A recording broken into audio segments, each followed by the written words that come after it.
Assalamualaikum dan selamat sejahtera. So, kita teruskan untuk matematik tingkatan 2 bab 3, rumus algebra, di mana dalam topik ini kita ada 4 standard pembelajaran. So, yang pertama, standard pembelajaran yang pertama membentuk rumus. Standard pembelajaran kedua menukar perkara rumus. Standard pembelajaran ketiga menentukan nilai. Dan standard pembelajaran keempat menyelesaikan masalah.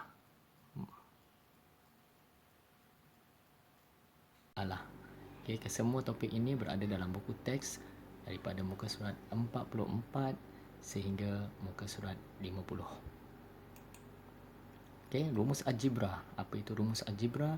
Rumus algebra menghubungkan beberapa pemboleh ubah atau dan pemalah, yang mana bentuk amnya ialah y sama juga mx tambah c, di mana y ini dikenali sebagai perkara rumus. So di sini kita boleh simpulkan bahawa untuk perkara rumus ini kita lepakkan dia di sebelah kiri tanda sama dengan. Mari kita lihat bagaimana kita nak menulis rumus algebra berdasarkan pernyataan. Kita ada contoh yang pertama, nilai A adalah 5 kali lebih daripada 2 nilai K. Contoh yang kedua, luas L sebuah segitiga bersudut tegak. Dia diberi gambar rajah begini. C, 3 adik-beradik mahu membeli hadiah hari jadi untuk ayah mereka. Alung ada RM X ringgit. Angah ada RM RM30 lebih daripada Alung. Alang ada RMY kurang daripada Alung. Tulis rumus bagi jumlah wang mereka. Dan soalan D, bentuk gabungan daripada sebuah segitiga sama sisi dan sebuah lelayang. Kita nak tuliskan rumus bagi perimeter. Mari kita lihat satu persatu. Okey, bagi soalan A, nilai A adalah 5 kali lebih daripada 2 nilai H. A adalah perkara rumus di sebelah kiri, sama juga dengan 5 kali lebih. Kali lebih ini bermaksud operasi tambah daripada 2 kali nilai H. 2 kali nilai H. Okey. Soalan B.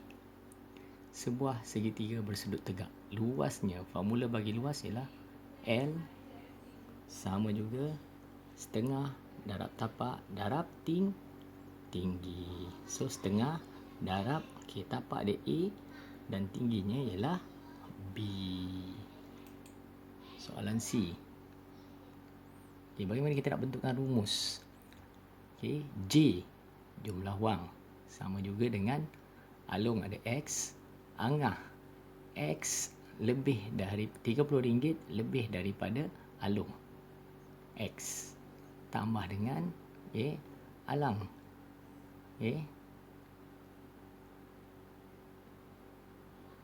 X kurang daripada Alung. So X kita kumpulkan, kita keluarkan semua X. X tambah 30 tambah X tolak Y. Di mana kita hilangkan kurungan ini. Positif darab positif dapat positif. Positif darab negatif dapat negatif. So kita akan dapat, kita kumpulkan semua nilai X. 3X tolak Y tambah 30. Ingat, unknown dulu kita tulis, baru kita tulis nombor. Alright. Soalan D. Segitiga sama sisi yang berwarna kuning. Yang berwarna hijau ialah lelayang. So, kalau sama sisi, semua nilai ada hash. Lelayang, kalau sini hash, sini pun hash. Kalau sini K, sini pun K. So, perimeter ialah ukur keliling. Hash, tambah hash, tambah hash, tambah K, tambah K. So, kita akan dapat rumusnya ialah P sama juga 3 hash tambah 2 K. Kita teruskan dengan menukar perkara rumus standard pelajaran yang kedua. Bagaimana kita nak menukar perkara rumus? Okey, tengok contoh di sini. Okey, ungkapkan pemboleh ubah dalam tanda kurungan sebagai perkara rumus. Okey, perkara rumus yang terdapat di dalam kurungan. Okey, contoh soalan A, kita nak jadikan P sebagai perkara rumus. Soalan B, K sebagai perkara rumus. Soalan C, X. Soalan D, Y. Dan soalan E, A sebagai perkara rumus. Mari kita lihat satu persatu. Okey, tengok yang pertama. Okey. P sama juga dengan 5 tambah PQ. Di mana kita nak jadikan P sebagai perkara rumus. Ada P di sebelah kiri, tanda sama dengan. Dan ada di sebelah kanan, tanda sama dengan. Maka kita akan bawa P yang sebelah kanan ini pergi ke sebelah kiri. Daripada positif akan jadi operasi negatif. So, sekarang di sebelah kanan kita ada P tolak PQ sama juga dengan 5H. Okey. Untuk P tolak PQ, kita boleh faktorkan. Kita gunakan kaedah pengfaktoran di mana kita keluarkan nilai P. Okey. Mana P darab dengan 1 kita dapat P. P darab dengan Q kita dapat PQ. Positif darab dengan negatif akan dapat negatif. Sama juga dengan 5H. Jadi perkara rumus kita ialah P. Maka yang dalam kurungan ini, operasi darab, kita bawa ke sebelah kanan daripada kiri menjadi operasi bahagi. Maka kita dapat P sama juga dengan 5H bahagi 1 tolak Q. Kita lihat pula contoh B. Alright, H sama juga dengan 5K tolak 4K. Di mana perkara rumus kita ialah K. Okay, K ada di sebelah kanan. K di sebelah kanan. So, kita menggunakan kaedah pemfaktoran. Okay, sini kanan kan? Kita hantar ke semua sebelah kanan ni. Okay, pergi sebelah kiri. H sebelah kiri, pergi sebelah kanan. Sama saja sebab sama dengan. Okay, kita faktorkan, keluarkan K. K darab M dapat MK. K darab 4 dapat 4K. Positif darab dengan negatif dapat negatif. Jadi kita nak K saja sebagai perkara rumus. Yang dalam kurungan ini operasi darab kita bawa sebelah kanan jadi operasi bahagi. So kita dapat K sama juga dengan H bahagi M tolak 4. Bagaimana contoh C? C. Y kuasa 2 sama juga dengan 3Z kuasa 2 tolak 2X kuasa 2. Perkara rumus kita ialah X. Okay. Right. Okay. 2X kuasa 2 sama juga 3Z kuasa 2 tolak Y kuasa 2. Bagaimana jadi begini? Ini dia. Okay. Ini tadi. Okay. Ini kita bawa sebelah kiri. Ini pergi sebelah kanan. Kemudian tinggalkan X. So, Y kuasa 2. Ini dah pergi kanan tadi. So, positif bawa sebelah kiri jadi negatif. Okay. Right. So, kita hilangkan negatif. Darabkan dengan negatif 1. So, kita akan dapat 2X kuasa 2. Sama juga 3Z kuasa 2. Tolak Y kuasa 2. So, perkara rumus dia X. X kuasa 2. Kuasa 2 sebelah kiri. Bawa ke sebelah kanan menjadi punca kuasa. So, darab 2 sebelah kiri. Kita bawa ke sebelah kanan menjadi bahagi. So, kita dapat X sama juga punca kuasa 2. 3Z kuasa 2 tolak Y kuasa 2 bahagi 2. Soalan D. X sama juga 1/4Y tolak 3. Perkara rumus kita ialah Y. Okay, so kita akan dapat X. Okay, kita tukarkan saja kedudukan. Okay, Y semua kita bawa sebelah kiri. Nampak Y sebelah kiri. 1/4Y. X pergi sebelah kanan. Okay. Right. So, negatif 3 menjadi positif 3 daripada sebelah kiri. Tadi kita bawa pergi sebelah kanan jadi positif. Okay. So, kita tinggalkan Y sebagai perkara rumus. So, 1/4 Ini operasi darab, kita bawa sebelah kanan menjadi operasi bahagi. So, kita akan dapat 4, kurungan X tambah 3 tutup kurungan. So, kita dapat Y sama juga dengan 4X, tambah 12, di mana 4 darab X dapat 4X, 4 darab 3 dapat 12. Jangan biarkan dia dalam keadaan ada kurungan. Kita kena selesaikan. Dan seterusnya soalan E. A sama juga dengan 4B tolak 3AB. Perkara rumus kita ialah A. Right. Ada A sebelah kiri. Ada A juga sebelah kanan. So, kita bawa negatif 3AB ni pergi sebelah kiri. Sama juga 4B. So, nampak A dan A. Bermaksud kita boleh faktorkan.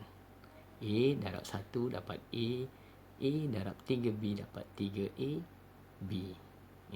Jadi kita akan dapat A sama juga dengan 4B. Ini operasi darab kurungan, bawa ke sebelah kanan jadi operasi bahagi. So 4B bahagi 1 tambah 3B. Alright, kita teruskan pula. Standard pelajaran yang ketiga, kita nak menentukan nilai. Tengok sini. Hitungkan setiap yang berikut. Diberi M sama dengan 1/3 PQ. Cari A, nilai M apabila P sama juga dengan 6, Q sama juga 8. B, nilai Q apabila M sama juga 28, P sama juga dengan 6. Semua nilai yang diberi ni kita gantikan dalam persamaan di atas ni. Tengok. P tadi berapa soalan A? P 6. Q berapa? Q 8. So 6 darab 8, 48. 1/3 darab 48 dapat 16. So nilai M kita ialah 16. So soalan B, M kita 28. M sama juga 1/3 PQ. M 28, P kita 6. Kita nak cari Q.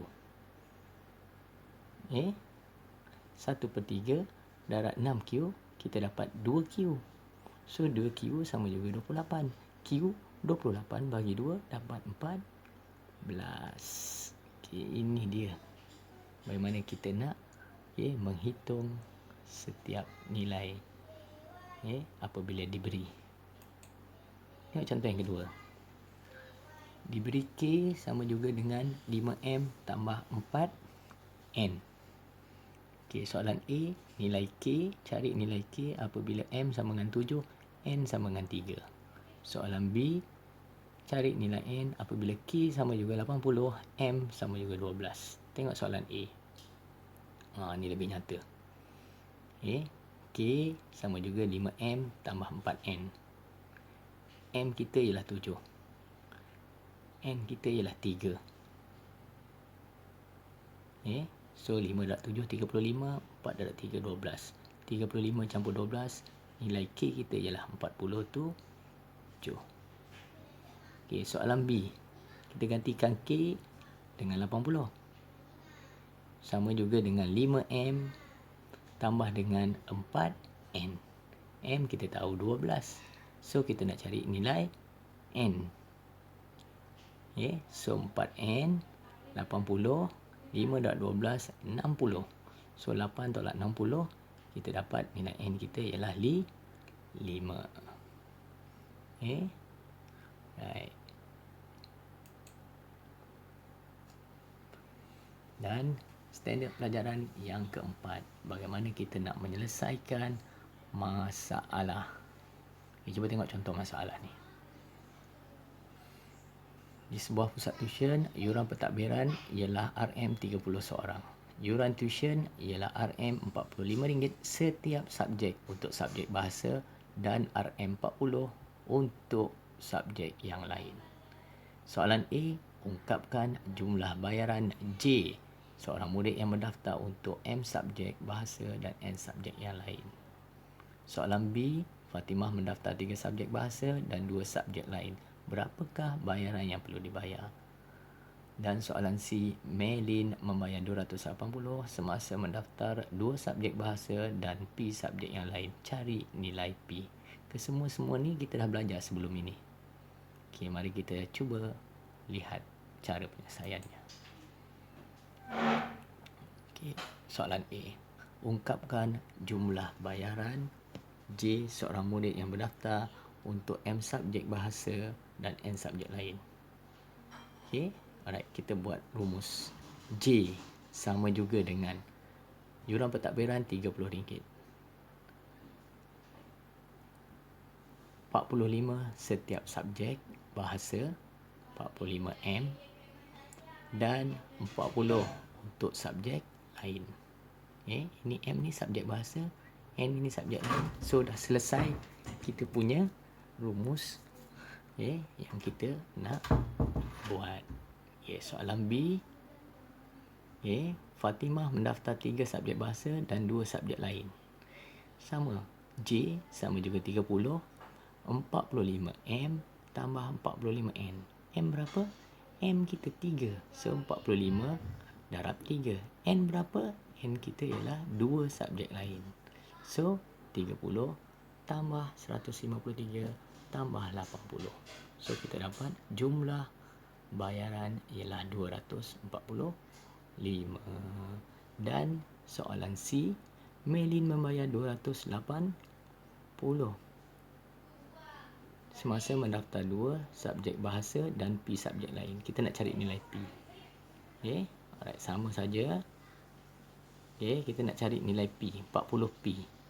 So 40P sama juga dengan 280 tolak 120.